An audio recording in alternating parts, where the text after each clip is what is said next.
안녕하세요. HTC 이브닝 뉴스캐치의 타프로입니다. 9월 26일 금요일, 오늘도 생생하고 빠른 미국 뉴스를 준비했습니다.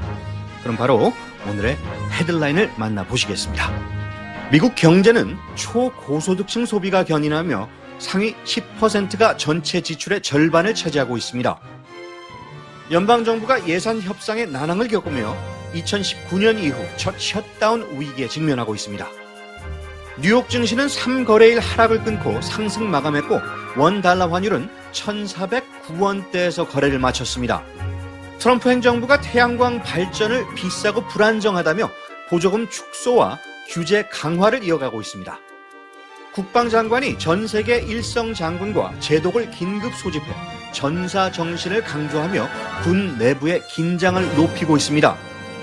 러시아와 중국이 공수부대 훈련과 장갑차 공중 투하 기술을 공유하며 대만 침공을 대비한 군사 협력을 강화하고 있습니다. 볼로디미르 젤렌스키 우크라이나 대통령이 트럼프 대통령에게 장거리 순항미사일 토마호크 지원을 직접 요청했습니다. 나토는 러시아의 반복된 영공 침범 시 전력 대응을 경고했고 러시아는 격추 시 전쟁이 불가피하다고 맞대응했습니다. 독감, 대상포진, RSV, Tdap 등 주요 백신이 치매 위험을 낮추는 효과가 있다는 연구 결과가 잇따르고 있습니다. 지금까지 오늘의 헤드라인이었습니다. 오늘 첫 소식입니다. 미국 경제를 이끌고 있는 주체가 갈수록 뚜렷해지고 있습니다. 바로 부유층의 소비인데요. 새롭게 수정된 통계가 그 규모를 구체적으로 보여주고 있습니다. 유미정 리포터, 부유층 소비가 경제를 얼마나 견인하고 있는지 전해주시죠. 미국 경제분석국의 최신 자료에 따르면 2020년 이후 투자 임대 사업에서 발생한 자산 소득이 이전 추정보다 4.4% 더 크게 늘어난 것으로 나타났습니다. 주식과 부동산 가격이 크게 오르면서 초고소득층이 예상보다 훨씬 많은 수익을 거둔 겁니다. 일반 근로자의 소득 증가 폭과는 상당한 차이가 있겠군요. 맞습니다. 근로소득과 사회보장 등 정부 지원금은 같은 기간 0.3% 상승에 그쳤습니다. 소득 증가가 부유층 중심으로 집중되면서 소비 주체가 극명하게 갈리고 있다는 뜻입니다. 구체적으로 상위 계층의 소비 비중은 어느 정도입니까? 연소득 25만 달러 이상, 상위 10% 가구가 전체 소비의 49%를 차지했습니다. 1990년대 초 35% 수준이었던 것과 비교하면 큰 폭의 증가입니다. 전문가들은 이들이 여행과 고급 외식, 항공권과 같은 레저 분야에서 막대한 지출을 이어가며 미국 경제를 견인하고 있다고 분석합니다. 경제 전반의 지표도 이들의 소비덕을 보고 있다고요? 그렇습니다. 국내 총생산, GDP가 최근 0.5포인트 상향 조정돼 2년 만에 최고치를 기록했는데 바로 이 고소득층 소비가 중요한 역할을 했습니다. 반면 중저소득층은 식료품이나 가구, 자동차 같은 필수 소비를 줄이며 긴축에 들어간 상태입니다. 소비 심리에는 어떤 변화가 있나요? 미시간대 조사에 따르면 9월 소비자 심리지수는 전 계층에서 하락했습니다. 하지만 주식 자산을 많이 보유한 부유층의 체감 경기는 큰 흔들림이 없었습니다. 자산이 경제 불확실성을 막아주는 완충 역할을 하고 있는 셈입니다. 현장의 분위기도 궁금합니다. 플로리다의 한 고급 여행사에 따르면 올해도 부유층 고객들의 예약이 이어지고 있습니다. 남극 크루즈, 볼리비아 소금 사막 캠핑, 심지어 3만 5천 달러가 넘는 그리스 졸업 여행까지 고가의 예약이 줄을 잇고 있다고 전했습니다. 고급 여행과 기념일 소비가 여전히 활발하다는 의미입니다. 결국 미국 경제가 상위층의 씀씀이에 크게 의존하고 있다는 분석이군요. 맞습니다. 전문가들은 미국 경제가 사실상 부유층 소비에 의해 움직이고 있다면서 양극화 심화와 중산층의 체감 경기 악화를 우려하고 있습니다. 이브닝 뉴스캐치 유미정이었습니다. 미국 경제가 부유층의 강한 소비에 힘입어 성장세를 이어가고 있는 한편 중저소득층의 부담은 커지고 있다는 점이 인상적입니다. 미 의회가 5일도 채 남지 않은 셧다운 위기에 직면했습니다. 민주당은 오바마 케어, ACA 보조금 연장과 메디케이드 삭감 철회를 요구하며 공화당이 제시한 단기 예산안에 반대하고 있습니다. 공화당이 다수당인 상원은 오는 화요일 예산 연장안을 다시 표결할 예정이지만 60표 장벽을 넘기려면 최소 8명의 민주당 찬성이 필요합니다. 그러나 도널드 트럼프 대통령은 민주당 지도부와의 협상을 거부하며 셧다운은 민주당 책임이라며 강경 입장을 고수했습니다. 민주당 지도부는 수백만 명이 내년에 보험을 잃을 것이라며 보조금 연장을 반드시 포함해야 한다고 압박하고 있습니다. 양당이 막판 대화조차 없는 상태가 이어질 경우 2019년 이후 첫 연방정부 셧다운이 현실화될 가능성이 커지고 있습니다. 미 뉴욕 증시가 3거래일 연속 하락세를 끊고 반등했습니다. 인플레이션 지표가 시장 예상과 비슷하게 나오면서 연방준비제도의 금리 인하 기대감이 다시 고개를 들었기 때문입니다. 미국 대표 지수인 S&P 500은 0.6% 올라 6,643.70에 마감했고 다우존스 산업평균 지수도 0.7% 상승해 46,247.29를 기록했습니다. 기술주 중심의 나스닥 종합지수 역시 0.4% 오르며 22,484.07로 장을 마쳤습니다. 같은 날 외환 시장에서 원 달러 환율은 1,409.61원으로 거래를 마감했습니다. 최근 글로벌 경기 불확실성이 이어지는 가운데 미국 증시와 환율 모두 안도감을 되찾은 분위기를 보여줬습니다. 도널드 트럼프 행정부가 태양광 발전을 비싸고 불안정하다며 폄하하고 보조금 축소와 수입 관세 인상, 연방 토지 개발 제한 등 성장 억제 정책을 잇따라 시행하고 있습니다.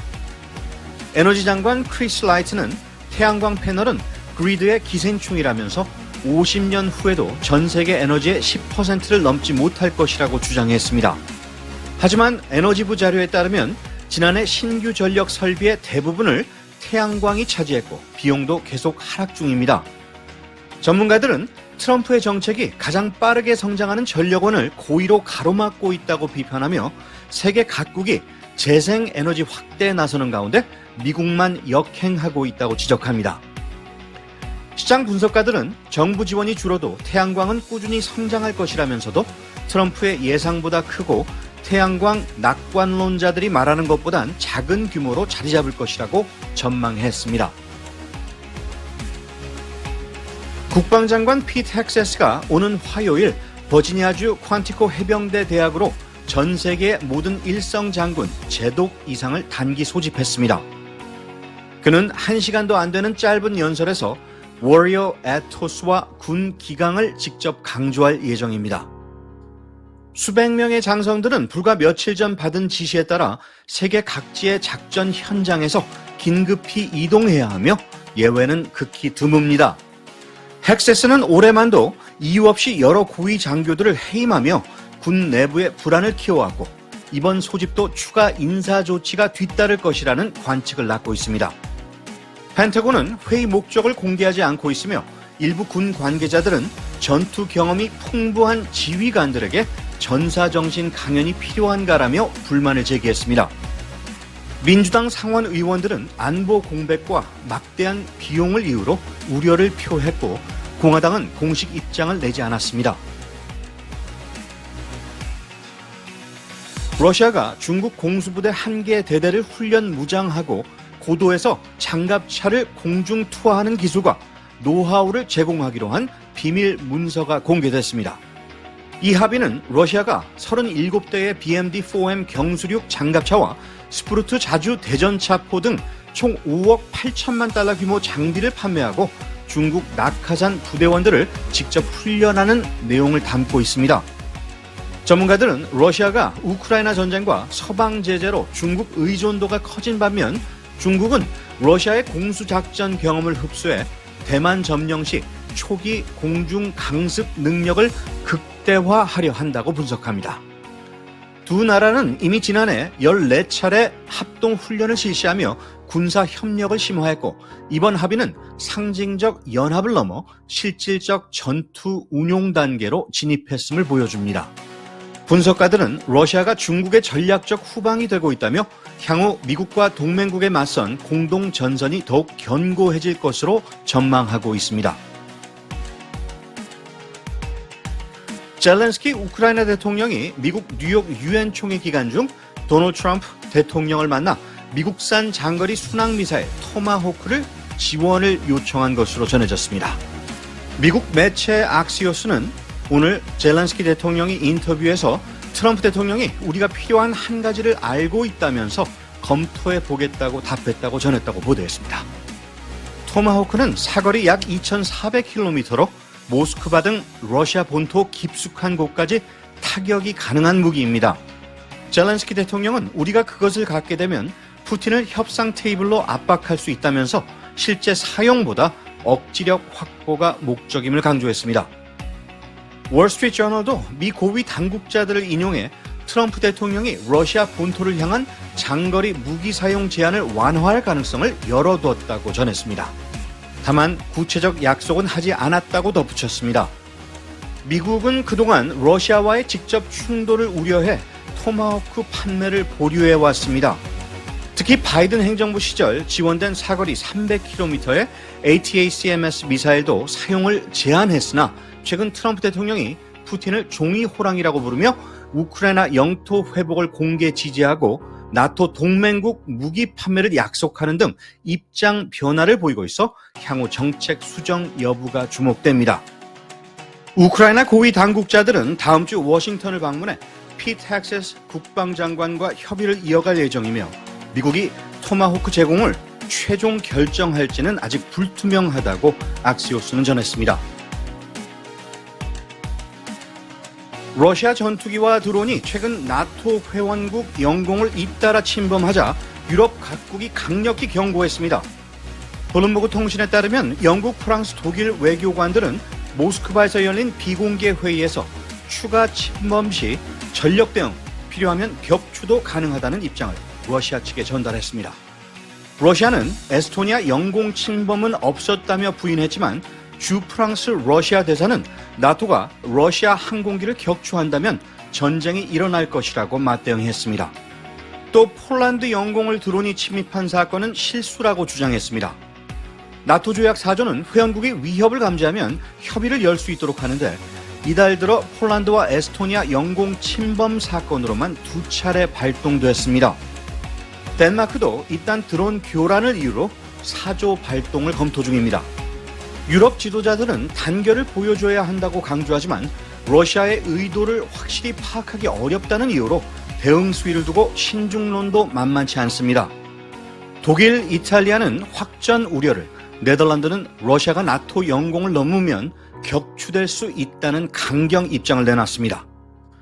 도널드 트럼프 대통령은 폴란드 총리의 격추 발언을 지지하면서도 미국이 직접 지원할지는 상황에 따라 다르다며 유보적 태도를 보였습니다.